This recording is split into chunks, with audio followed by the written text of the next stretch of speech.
लोग दिखाई दे रहे हैं। आप लोगों का तालियों के साथ हम स्वागत करते हैं। साधना का आज हमारा दूसरा दिवस है। रिट्रीट का आज हमारा सेकंड दिन है।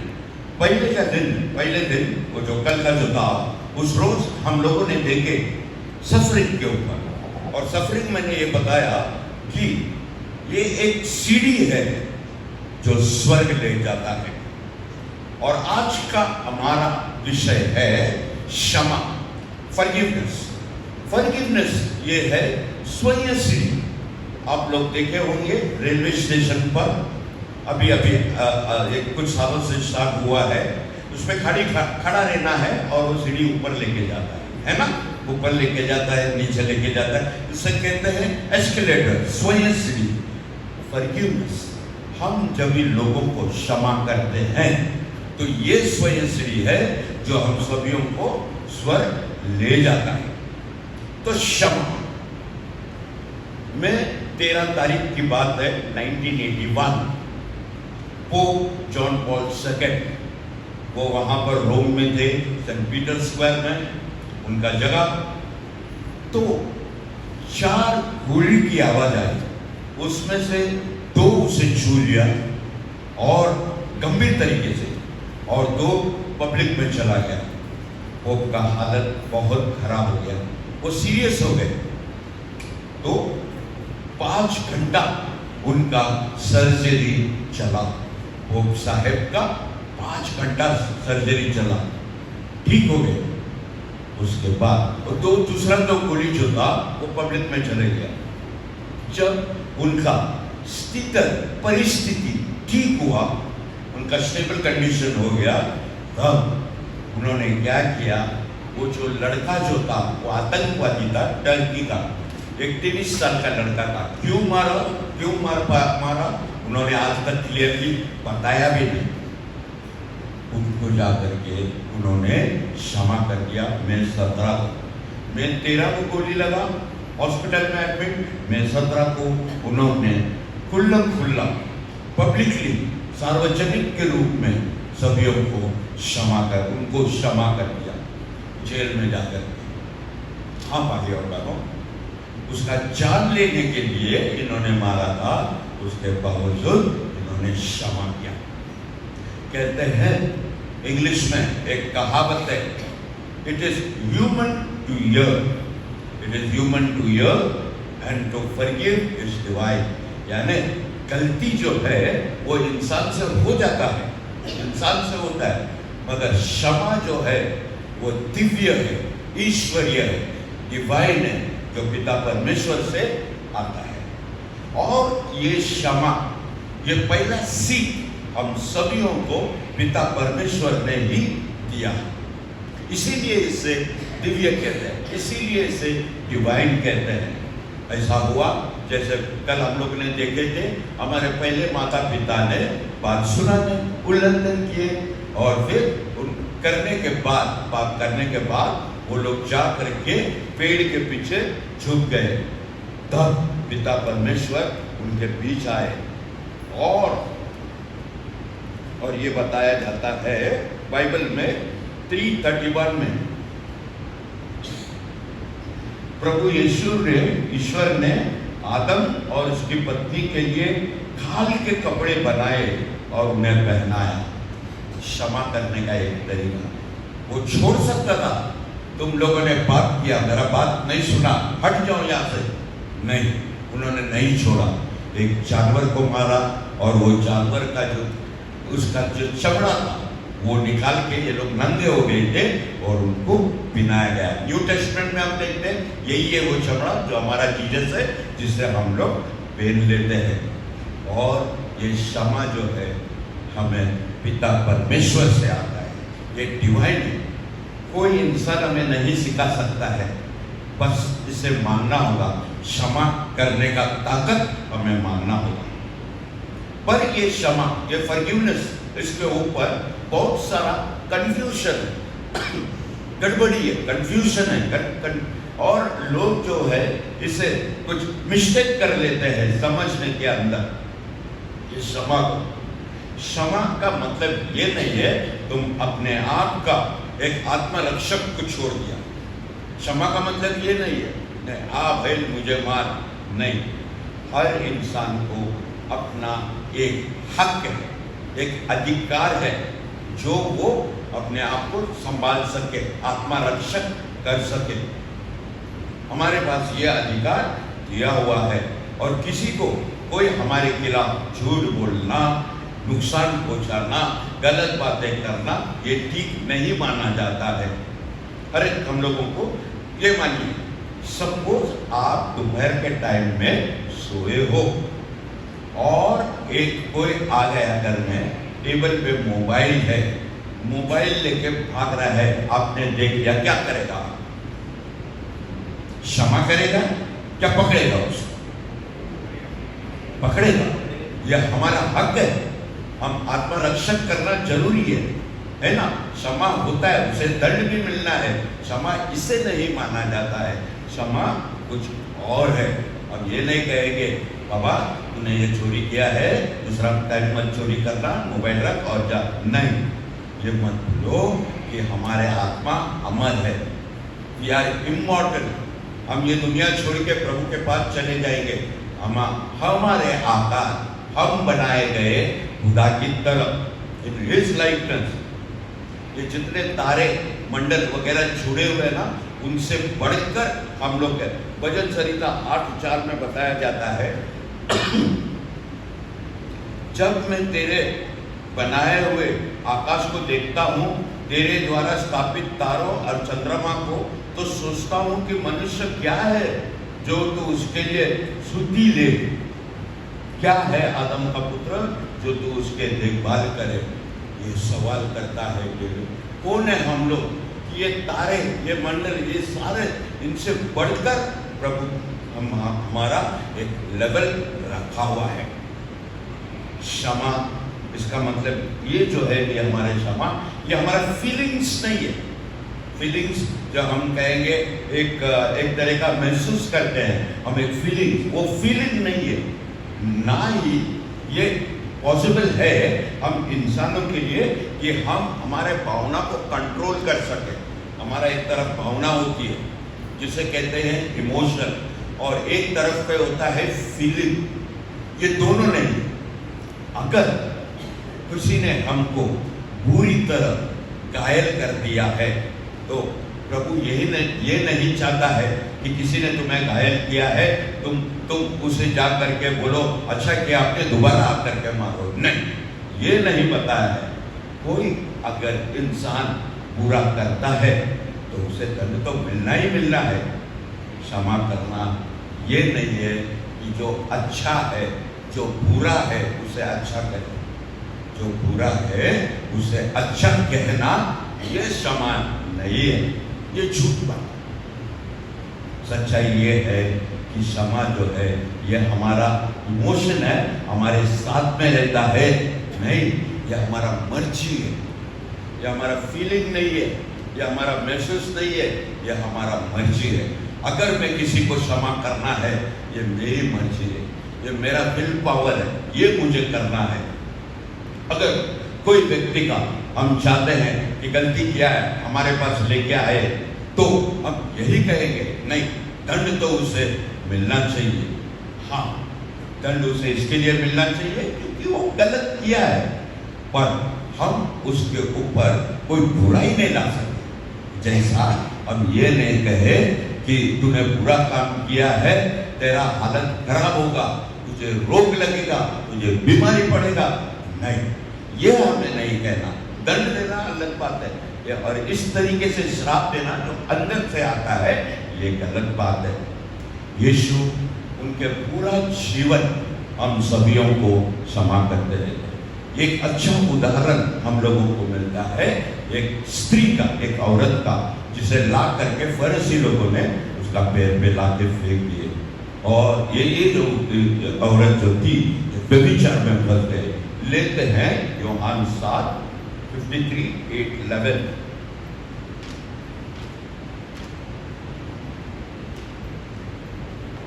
यूहन्ना 7 में आते हैं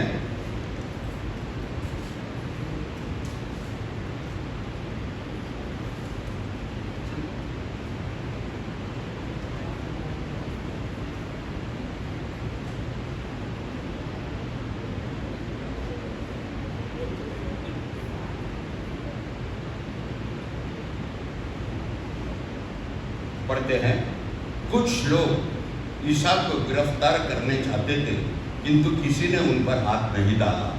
जब प्यादे महायाजक और फरीसियों के पास लौटे तो उन्होंने उनसे पूछा, उसे क्या नहीं लाए, क्यों नहीं लाए? प्यादों ने उत्तर दिया, जैसे वो मनुष्य बोलता है वैसा काम कोई नहीं बोला। इस पर फरीसियों ने कहा, क्या तुम भी उसके बहकावे में आ गए? क्या नेताओं अथवा फरीसियों में किसी ने उसमें विश्वास किया है? भीड़ की बात दूसरों से वे सहायता से परवाह नहीं करते और साबित है। निकोदेमुस जो पहले ईसा से मिलने आए थे, उनमें से एक था। उन्होंने उनसे कहा, जब तक किसी की सुनवाई नहीं हुई, ये पता नहीं लगा कि उसने क्या किया है, तब तक क्या वो हमारी सहायता के अनुसार उचित है कि किसी को दोषी ठहराया जाए? उन्होंने उसे उत्तर दिया, कहीं आप भी तो गलीली नहीं है? पता लगा कर देख लीजिए कि गलीलियों में नबियाँ नहीं उत्पन्न होते हैं। इनके बाद सब अपने अपने घर चले गए, सब अपने अपने घर चले गए, और प्रभु उन्हें सबक दे रहा है, उन्हें सीख दे रहा है इनके बारे में, मगर कोई एक्सेप्ट करने के लिए तैयार नहीं है, क्योंकि उनके पास जो है चुना करार का जो फरीसी लोगों ने कानून बनाए थे वो रखे हुए थे। जैसा उसमें से एक औरत को जब मैंने बताया उसके पास ले आए, और ये औरत जो थी व्यभिचार में फंस गई थी, एडल्ट्री में कमिट कर लिया था। तो उस समय में एडल्ट्री के लिए था पत्थर से मार करके खत्म कर देना। अब वो जानती थी कि वो उसका शरीर को नहीं बेचना है, अगर पकड़ा जाएगा तो पनिशमेंट मिल जाएगा, पत्थर से मार दिया जाएगा। उसके बावजूद वो कायम रखी अपने काम पर करते रही। पर क्या वो अकेली थी? क्या उसका हालात बेहाल था?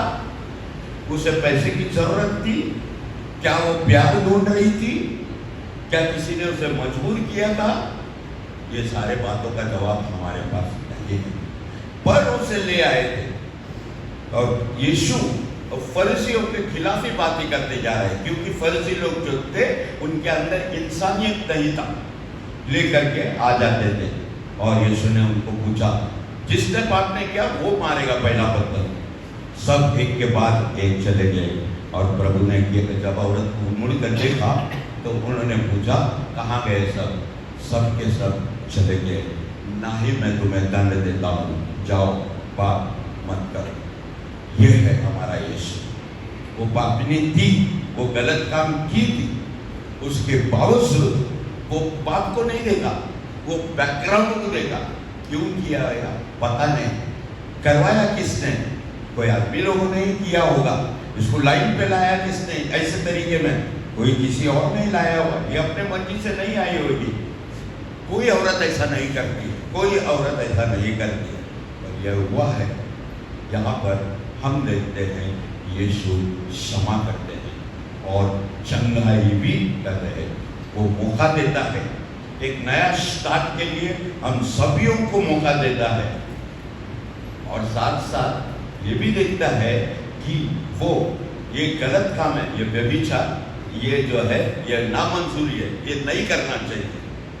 पर आगे हम देखते हैं वो ये भी देखता है कि वो लोग जो आए हुए थे उसे छोटा नहीं कर रहे, वो औरत का इज्जत को गिरा नहीं रहे हैं। ये है हमारे यीशु।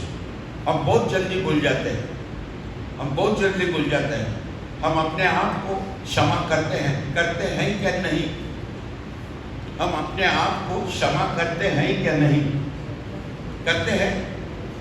हाँ, जब ये हाथ कट गया या कुछ लग गया तो हम क्या करते हैं? अरे हम सजा देते हैं अपने आप को, दंड देते हैं? नहीं, कितना जल्दी हम लोग अपने आप को क्षमा करते हैं। और क्षमा करने के बाद क्या होता है?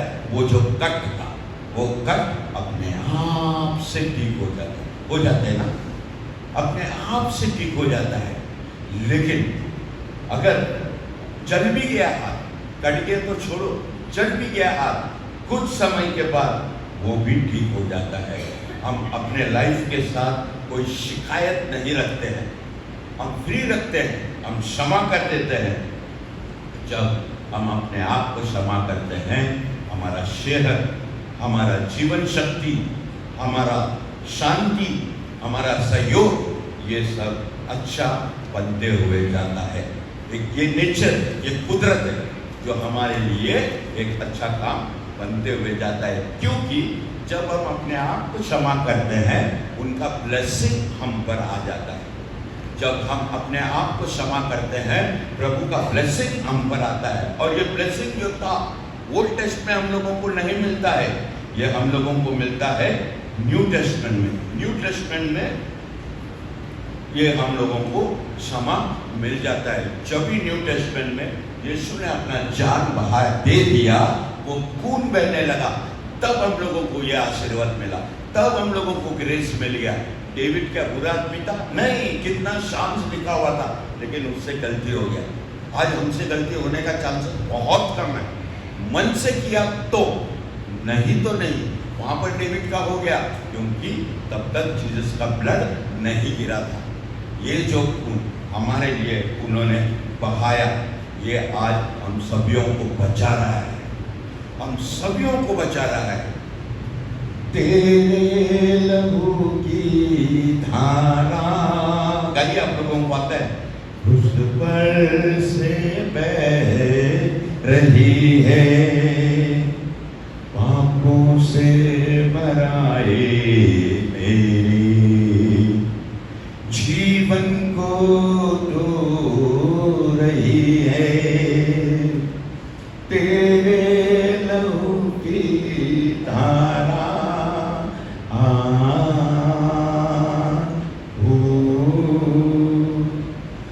गुनगार हूँ तुम्हारा, जो तूने मेरी सजा ली,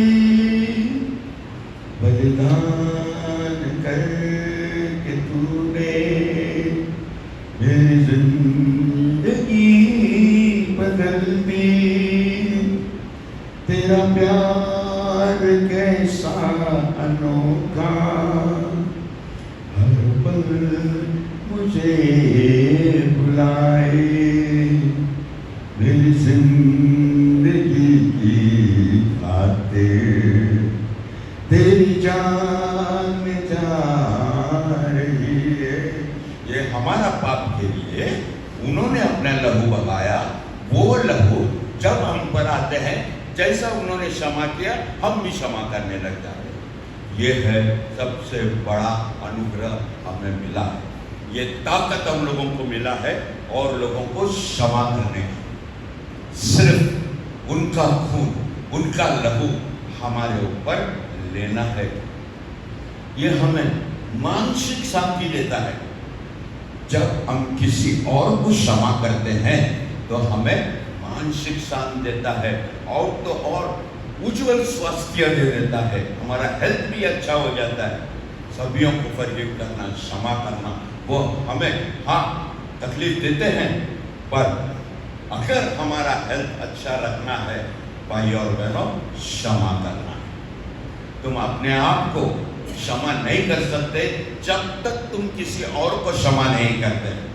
Till and until you forgive someone else, you cannot forgive yourself. ये इक्वेशन दवा की दुनिया में भी हम लोग देखते हैं कि बहुत सारे दवाएं अभी आ गए, और वो बीमारी कैसा है, हमने बाहर से नहीं दिया है, हमारे अंदर ही उत्पन्न होता है। नफरत, किसी और के बुराई, किसी और के बारे में क्रोध, ये जब हम पकड़ के बैठते हैं तो 365 रोग हमारे अंदर आ जाते हैं। आर्थराइटिस है, हार्ट का प्रॉब्लम है, हाथ पांव दुखना ये भी है, सब क्यों? क्योंकि हमारा इम्यून सिस्टम ये कमजोर हो जाता है, कमजोर होता है, और लड़ने के लिए उसके अंदर ताकत नहीं है, और वो ओपन हो जाता है इन्फेक्शन के लिए और रोग के लिए, हमारे भलाई के लिए। इसीलिए प्रभु कहता है, वो हमारा भलाई चाहते हैं, इसीलिए वो कहता है क्षमा करो, क्षमा करो। और क्षमा करने के लिए सबके अंदर, जैसे मैंने बताया था, ये हमारे ऊपर है। किसी को आकर के रिट्रीट में आना, प्रार्थना में जाना, रोजरी करना नहीं, ये हमारे ऊपर है। क्षमा करना हमारे ऊपर है। अगर हम मन से चाहे, मैं उसे क्षमा करता हूँ, क्षमा कर देते हैं। हाँ, बल्कि याद रहे, किसी जमाने में किसी ने मुझे ब्लेड मारा था यहाँ पर, दो निशानी यहाँ पर है। रोज जब भी नहाता हूँ मैं देखता हूँ, नहाता हूँ, साबुन लगाता हूँ, उस इंसान के लिए, उनके लिए प्रार्थना करता हूँ। चलो मार दिया, छोड़ दो ना, क्या लेके बैठना है, वो है, हम भूल नहीं सकते हैं। अगर मैं क्रोध लेके बैठा तो आज मैं ऑल्टर पे लायक नहीं है। उन्हें क्षमा करना मेरे लिए भलाई है, ताकि मैं लोगों के साथ रहूं, ऑल्टर पे रहूं, कम्युनियन दूं, चालीस उठाऊं, बैठ के उनके साथ मिलजुल के लोग आकर के उनकी अपनी तकलीफ सारे बातें बता सकते हैं, क्योंकि नहीं क्लीन नहीं, हम इसे बता सकते हैं। हमारे अंदर सिर्फ एक बात होना चाहिए, क्षमा करने का ताकत। हम प्यार कर सकते हैं लोगों को बिना उसे हम लोग पसंद करते हुए। हम प्यार कर सकते हैं लोगों को बिना उसे पसंद करते हुए। जो आदमी गलत काम कर रहा है, ठीक है, मैं उसे पसंद नहीं करता हूँ, पर प्यार जरूर करता हूँ। उसके वजह से, उनके वजह से मैं प्यार करता हूँ। इसीलिए प्रभु ने कहा एक दूसरे को प्यार करो। मुश्किल है, हमको किसी और को प्यार करना मुश्किल है। कौन करेगा प्यार? जो हम लोगों को तकलीफ देता है, कौन उससे प्यार करेगा? पर एक रास्ता है, हमारा हेल्थ के लिए, हमारा खुशी के लिए, हमारा शांति के लिए, हमारा आनंद के लिए ब्लेस कर दो, क्षमा कर दो उन्हें, छोड़ दो उन्हें। देखो कितना आनंद आप लोगों को मिलता है। यही एक चाहिए, यही इंसानियत हमारे अंदर चाहिए, यही ईमानदारी हमारे अंदर चाहिए। और सच बात तो ये है, जब हम दूसरे को क्षमा करते हैं, फायदा उसका नहीं है, फायदा हमारा है, क्योंकि हमारा हेल्थ अच्छा रह सकता है। जब हम दूसरे को क्षमा करते हैं, हमारा हेल्थ के लिए अच्छा होता है। लेके बैठो, कोई एक व्यक्ति को लेके बैठो, रात भर नींद नहीं आएगा, वही आदमी को भूल जाओ, छोड़ो ना यार, देखो फटाक करके नींद आ जाएगा। हमारा भलाई इसके अंदर है। और बहुत क्लियरली यीशु ने ये बात हम लोगों को बताया, एक दूसरे को प्यार करो, हमारे दुश्मन को प्यार करो, उनके लिए प्रार्थना करो जो तुम्हें परेशान करता है, पर्सिक्यूट करता है। प्रार्थना ये एक टेस्ट है। अगर तुमको क्षमा करना तकलीफ होता है, उस व्यक्ति के लिए प्रार्थना करो, पहला ये पार करो, उसके बाद क्षमा के ऊपर चले जाओ। बस प्रार्थना करना जरूरी हो। क्या आप लोग जानते हैं, हमारे पिता परमेश्वर ने प्रार्थना सिखाया, आवर फादर। अगर ये प्रार्थना हम करते हैं, हमें क्षमा करना जरूरी है। अगर हम ये प्रार्थना में forgive us our trespasses as we forgive those who trespass against us, जो हमारे खिलाफ पाप किया है हमने क्षमा कर, अगर ये प्रार्थना हम नहीं करेंगे तो आवर फादर में हम उल्टा बता रहे हैं प्रभु को, प्रभु मेरा प्रार्थना, मेरे को क्षमा मत करो, क्योंकि मैं क्षमा ही नहीं कर रहा हूँ, मत करो मुझे क्षमा। Trespasser, forgive us our trespasses as we forgive those who trespass against us, ये हमारा प्रार्थना है। जब हम ये प्रार्थना करते हैं, हमें क्षमा करना चाहिए। अगर हम क्षमा नहीं करेंगे और ये प्रार्थना करेंगे, हम प्रभु को इनडायरेक्टली बोल रहे हैं, मेरे को क्षमा करने की जरूरत है ही नहीं, उन्हें सिखाया है ना ये प्रार्थना, इसके लिए बोल रहा हूँ, बस कर रहा हूँ बस, लेकिन मुझे क्षमा करने की कोई ज़रूरत है। और पिता परमेश्वर भी क्षमा करेगा ही। एक और एक अच्छा कहानी है, मैथ्यू 18 सिस्टर पढ़ेगी सिस्टर, मुझे यहाँ पर थोड़ा, anyone is there who can read? Matthew निकालो तुम्हारा उसमें, Matthew 18, you'll be able to read sister. I am having difficulty here. The light is shining. Take mic from them. I tell you which verse to take. Light जरा मार 18:23 to 35.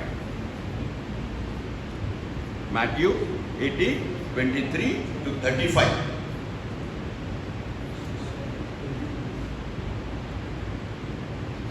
नहीं मिला sister?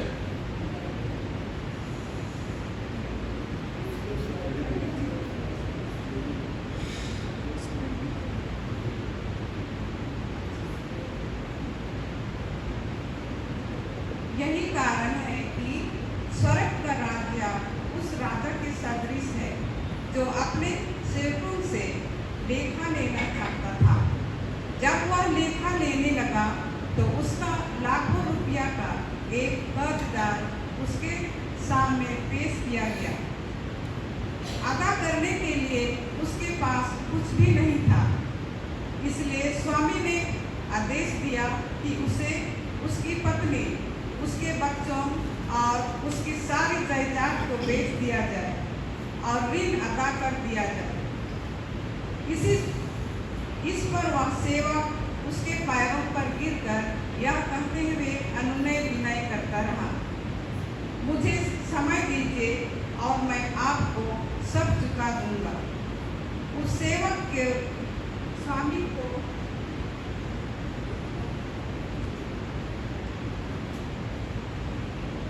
तरस आया और उसने उसे जाने दिया और उसका कर्ज माफ कर दिया। जब वह सेवक बाहर निकला तो वह अपने एक साथ सेवक से मिला जो उसका लगभग 100 दिनार का कर्जदार था। उसने उसे पकड़ लिया और उसका गला घोट कर कहा, अपना कर्ज चुका दो। सब सेवक उसके पैरों पर गिर पड़ा और यह कहते हुए अनुनय विनय करता रहा, मुझे समय दीजिए और मैं आपको चुका दूंगा। परंतु उसने नहीं माना और जाकर उसे तब तक के लिए बंदीगृह में डलवा दिया। जब वह अपना कर्ज ना चुका दे, यह सब देखकर उसके दूसरे सब सेवक बहुत दुखी हो गए और उन्होंने स्वामी के पास जाकर सारी बातें बता दी। तब स्वामी ने उसके सेवक को बुलाकर कहा, दुष्ट सेवक, तुम्हारे अनुनय विनय पर मैंने तुम्हारा यह सारा कर्ज माफ कर दिया था। तो जिस प्रकार मैंने तुम पर दया की थी, क्या उसी प्रकार तुम्हें भी अपने सह सेवक पर दया नहीं करनी चाहिए थी? और स्वामी ने क्रोध होकर उसे तब तक के लिए जल्लादों के हवाले कर दिया जब तक वह कोड़ी कोड़ी ना चुका दे। यदि तुम में हर एक अपने भाई को पूरे हृदय से क्षमा नहीं करेगा तो मेरा स्वर्ग पिता भी तुम्हारे साथ ऐसा ही करेगा। ऐसा ही करेगा। ये मेरा फेवरेट पैराबल है, फेवरेट नीति कथा है। बताया जाता है, शिशर बताया जाता है, एक अमीर सा वो दिया हुआ था और इतना पैसा दिया हुआ है, इंग्लिश बाइबल में लिखा हुआ है बैग्स ऑफ गोल्ड, करोड़ों करोड़ों करोड़ों बोलेगा फिर भी कम है। इतना पैसा दिया हुआ था उसे और उसने कहा उसे, मुझे मेरा पैसा लौटा दो। अब ये भाई ने कहा मैं दूंगा पर नहीं दे पा रहे। वो जानता था नहीं दे सकता है, स्टाफ भी जानता था नहीं दे सकता है। और उस जमाने में रूल ये था, कानून ये बताता था, जब तक पैसा नहीं देता है उसे जेल के अंदर रखा जाएगा। पूरा फैमिली को, बच्चे को, बीवी को, जो भी है अपना रिलेटिव्स है, सभी को साथ में फैमिली मेंबर्स के साथ उसे बंद कर दिया जाएगा। लेकिन वो साहब जानता था इससे नहीं होएगा, देने के लिए पैसा ज़्यादा है, करोड़ों करोड़ों करोड़ों में नहीं बता पाएगा, इतना रकम है, नहीं होगा और उसे छोड़ देता है। ये बंदा बहुत खुश हो जाता है, खुश होकर के वो बाहर आता है और उसे एक भाई मिल जाता है जिसे उसने कुछ चंद पैसे दिए हुए थे। उसे पकड़ लिया, मेरा पैसा दे दो। उसको पकड़ के जेल की तरफ लेके जा रहा है। तो बाकी के जो लोगों ने देख लिए थे वो आकर के बताया, साहब आपने तो छोड़ दिया इतना बड़ा रकम, ये तो छोटी सी रकम के लिए लेके जा रहा है, पकड़ के उसे ले आओ। और उसे पकड़ करके ले आते हैं। क्या क्या क्या कहानी ये हम लोगों को बताता है, ये पैराबल हम लोगों को क्या बताता है? जैसे मैंने आप लोगों को बताया है, मेरा फेवरेट पैराबल है। प्रभु ने हम सभी को जान दिया है। ये करोड़ रुपया देकर भी हम खरीद नहीं सकते हैं, हम हमारे लाइफ नहीं खरीद सकते हैं। और पिता परमेश्वर ने हमें ये लाइफ दिया हुआ है। अब ये लाइफ हमारे पास है, हमारे खिलाफ किसी और ने कुछ कर दिया, हम उसे पकड़ के लेके जा रहे हैं, चलो जेल में, चलो मैं तुमको टॉर्चर में लेके जा रहा हूँ। हम भूल जाते हैं कि प्रभु ने हमारे लिए क्या किया है, ये बात को हम लोग भूल जाते हैं। मगर वो भाई को, हमारा जो भाई है, जो मेरे बारे में झूठ बोला, जो मेरे बारे में गलत बात फैला रहा था, जो मेरे बारे में झगड़ा लगाने वाली बात करता था, मैं उसे क्षमा करने के लिए तैयार नहीं है। मैं उसे पकड़ लिया, तू गलत आदमी है, तू गलत आदमी है, और उसे पकड़ करके ले जा रहा है। क्या किया साहब ने, वो बड़े साहब ने क्या किया, ये आदमी जिसने पैसा नहीं दिया, बोला उसको टॉर्चर चेम्बर में डालो, लेके जाओ उसको जेल में डाल दो। वो ये हालत हमारा होता है जब हम क्षमा नहीं करते हैं। हम प्रभु का जो ग्रेस है, प्रभु का जो अनुग्रह है, प्रभु का जो आशीर्वाद है, हम तक नहीं पहुंचता है, हमारे करीब नहीं आता है, बंद हो जाता है, क्योंकि हम क्षमा नहीं किए। और फिर हम बीमार गिरते हैं, डिप्रेशन में जाते हैं, एंजाइटी में जाते हैं, चिंता में जाते हैं, छोटी छोटी बात, फिजूल बातें के ऊपर चक्कर में आ जाते हैं। ये सारी बात हमारे अंदर घूमते रह जाते हैं, क्योंकि हम क्षमा नहीं किए। बहुत अच्छा यीशु ने हम लोगों को नीति कथा बताए, हम लोगों को सब कुछ दिया हुआ है, लेकिन हम थोड़ा सा बात के लिए क्षमा करने के लिए तैयार नहीं है। हमारा फेलो सर्वेंट जो है उसको छोड़ने के लिए हम तैयार नहीं है। हाँ भाई और बहनों, और ये हाथ हमारा होता रहता है। हम क्षमा कर सकते हैं, हमें करना चाहिए, हमारे पास ताकत नहीं है। जैसे मैंने कहा था, to earn is human, to forgive is divine. ये सिर्फ हमें पिता परमेश्वर से, यीशु से, पवित्र आत्मा से मिल सकता है, प्रार्थना के जरिए। हमें प्रार्थना करना जरूरी है। जब हम प्रार्थना कर लग जाते हैं, जब हम प्रार्थना करते हैं उस व्यक्ति के लिए, देखिएगा वो तो अपने जगह में ठीक है, कोई बात नहीं है, बात आता है तुम्हारा। जब तुम उनके लिए प्रार्थना करते हैं, उनके लिए क्षमा करते हैं, उनको क्षमा करते हैं, तुम्हारे जीवन में आशीर्वाद आने लग जाता है, तुम्हारा लाइफ में कुछ नई नई बात आने लग जाती है, प्रभु करीब आने लग जाता है, और उनका आशीर्वाद, उनका अनुग्रह न जाने कहाँ से आते रहता है, आते रहता है, आते रहता है। मैं तो रोम जाने वाला भी नहीं था, मगर आ गया। कैसा आया मैंने सोचा भी नहीं था। वो छोड़ो, मटका राइटर डीकन बन गया, कितना बड़ी बात है। कल आप लोगों को वो कहानी बना, पता नहीं है कहाँ से ये आशीर्वाद आया। और लेडी ऑफ लूट्स में, फ्रांस में, वहाँ पर जहाँ पर बेनेडिक्ट का एक दर्शन की माता मरियम ने, और लेडी ऑफ लूट दर्शन किया, वहाँ पर यूट्यूब में आप लोग देखो, मैं रोसरी कर रहा हूँ, मुझे एक टिकट दे दिया गया था, लेकिन जाके रोसरी करो, एक टिकट मुझे मिल गया है। कहाँ से ये आशीर्वाद आता है? उनसे आता है, हमारे में वो ताकत है नहीं। साथ ही साथ लूट्स में मास करने के लिए एक मौका मिल गया, पता नहीं चलता है कौन सा दरवाजे से, कौन सा खिड़की से आशीर्वाद आना चालू हो जाता है। पर एक ही बात है, हमें क्षमा करना जरूरी है। 80 से 90% जो लोग जो है, जो बीमार है, वो क्षमा नहीं करते हैं, इस वजह से उन लोग अटक जाते हैं। जब वो पकड़ के रखते हैं हमारे, देखो वहाँ पर वो जो क्रॉस है, ये 4 भाई लोगों ने पकड़ के रखे हुए हैं। जब हम क्षमा नहीं करते हैं, हम क्या करते हैं, वो क्रॉस को छोड़ देते हैं। जब क्रॉस को छोड़ देता है, वो चारों जो कहाँ पे गिरेंगे, वो पानी के अंदर डूब जाएंगे, वो स्टॉर्म वाटर में जाकर के चले जाएंगे, क्योंकि वो जो लंगर उनको पकड़ के रखता है वो है ही नहीं है, उसको छोड़ दिया उन लोग, यीशु को ही छोड़ दिए उन लोग, तो करेगा क्या, पानी के अंदर डूब जाते हैं। आप लेडीज लोग गए होंगे ज्वेलर्स के पास, मारवाड़ी के पास जाते हैं आप लोग गोल्ड वगैरह खरीदने के लिए, तो कोई पुराना गोल्ड भी बेचते हैं। पुराना गोल्ड जब भी बेचते हैं तो मारवाड़ी क्या करता है, क्या करता है, कैसा खरीदता है वो, एक काला कलर का पत्थर लेता है और उसके ऊपर घसता है। इसके ऊपर जब ये घसने के बाद एक एसिड लगाता है, जब वो निकल जाता है वो समझ जाता है कि ये गोल्ड नहीं है।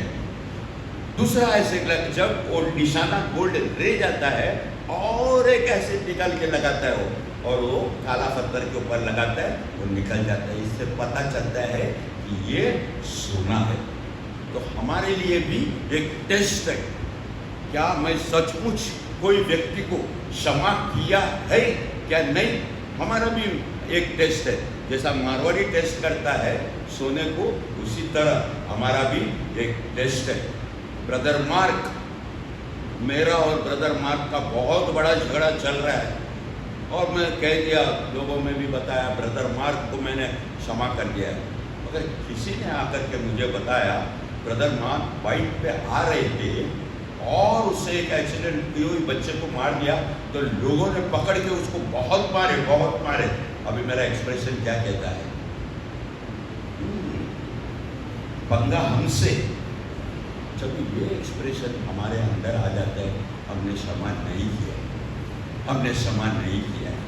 जब हम कहे ब्रदर को मारा, अरे क्या हो गया, ये प्रॉब्लम यही है, ध्यान से चलाना चाहिए था, वो बच्चे को कोई अपना माँ साथ में लेना चाहिए था, हम हमदर्दी बताते। ये हमारा टेस्ट है। तब ये बात बताता है, नहीं, ब्रदर को मैंने क्षमा किया है, इसके वजह से मेरे अंदर से अच्छी बात निकलते जा रहे हैं। बाइबल में अच्छी अच्छी आप लोगों को स्टोरीज मिलता है, कहानी मिलता है, जिन लोगों ने क्षमा किया है। यूसुफ, ओल्ड टेस्टमेंट का यूसुफ, उसका भाई लोगों ने उसे भेज दिया, इजिप्ट चले गया, इजिप्ट में चले गए। वो वहाँ पर आहिस्ता आहिस्ता, उधर जो कहानी है बाइबल में आप लोग पढ़ेंगे तो पता चलेगा, वो गवर्नर बन गया। और उन्होंने राजा को कहा, राजा मेरा जो लोग है वो आएंगे यहाँ पर, उनके लिए जगह चाहिए। भाई और बहनों, मैं इजराइल जाने के टाइम में प्लेन में से मेरे साथ फादर राजेश करके था। फादर राजेश और मैं खिड़की में थे, वो बाइबल स्कॉलर था और मैं बाइबल स्टडी कर रहा था। वो बता रहा है मेरे को, देख टोनी, वो जगह है जो राजा ने जोसेफ को दिया, क्या हरा भरा वो जगह था, जोसेफ को वो दे दिया। जब भाई लोग उनके सामने आए तो जोसेफ ने ये नहीं बोला, तुम लोग ने मुझे बेचा ना, देख मैं गवर्नर बन गया। नहीं, ये अच्छा हो गया तुम लोग ने बेच दिया मेरे को, मैं वो दिल में पकड़ के नहीं रखता हूँ, लेकिन भगवान ने मुझे, देखो, नहीं तो मैं तुम्हारी तरह चरवाहा देता, आज मैं गवर्नर बन गया। क्षमा कर दिया, क्षमा करके उनको सभियों को बुलाया। गोशन याद आ गया, वो जगह का नाम है गोशन करके इजिप्ट में जगह है, हरा भरा। वो जगह उसका फैमिली को दे दिया, जोसेफ का फैमिली को राजा फारो ने दे दिया। मोसेस को देखते हैं, मोसेस के खिलाफ लोग कितने बोले, जब एक जगह से लेके दूसरी जगह लेके जा रहे थे, किसने तुमको बोला हम लोगों को हमारा चिकन अच्छा था, हमारा वो अच्छा था, लेकिन मोसेस लेके आया और उनके लिए प्रार्थना करता था, प्रभु क्षमा करो उनको, वो लोग नहीं जानते। ये हमारा यीशु मरते दम तक उधर ऊपर सूली के ऊपर कह रहे हैं, उन्हें क्षमा करो, उनको कुछ नहीं मालूम, they do not know what they are doing. इनके पीछे स्टीफन डीकन, उनको भी मार दिया गया था, वो भी क्षमा लोगों के लिए माँ। भाई और बहनों, आज का दिन तय कर लो आप लोग, जो भी लोग हैं, मार का भी प्रार्थना करेगा, जो भी लोग हैं उनके लिए आप लोगों को क्षमा करना है, सबको क्षमा करना है। जो भी किया है प्रभु के हवाले कर दो। देखो, अगर तुम क्षमा नहीं करोगे, तुम पकड़ के रखोगे, तुम्हारा ऑफादर जाएगा नहीं प्रभु के पास। ऑफादर में तुम ये बोलेंगे, लॉर्ड मैं क्षमा करने के लिए तैयार ही नहीं हूँ, मैं क्षमा करने के लिए तैयार ही नहीं हूँ। ऐसे ही एक आदमी फादर के पास कन्फेशन के लिए आ गया और कहने लगा, फादर मैंने मुर्गी चोरी किया है। तो फादर ने कहा, तुमने मुर्गी चोरी किया है, जिसका चोरी किया है उसको बोल दो कि मैंने तुम्हारा मुर्गी चोरी किया है। तो देखो वो क्या बोलता है, फादर मैंने उसको बोला मैंने मुर्गी चोरी किया है। अच्छा ठीक है, आइंदा मत चोरी करना, ये प्रार्थना करना। जब फादर प्रार्थना कर रात को खाना खाने के लिए गया किचन में, तो वो लड़की को पूछा, क्रिस्टीना मुर्गी किधर है? मुर्गी तो चोरी हो गया। चला गया। फिर फादर को याद आया, उसने ही मेरे को बताया कि मुर्गी मेरा जो है, मैंने बताया आपको चोरी हुआ। ये गलत बात है भाई और बहनों। हम लोग जब क्षमा करते हैं या क्षमा मांगते हैं, हमारा हार्ट को क्लीन रखना है। आमेन। कम में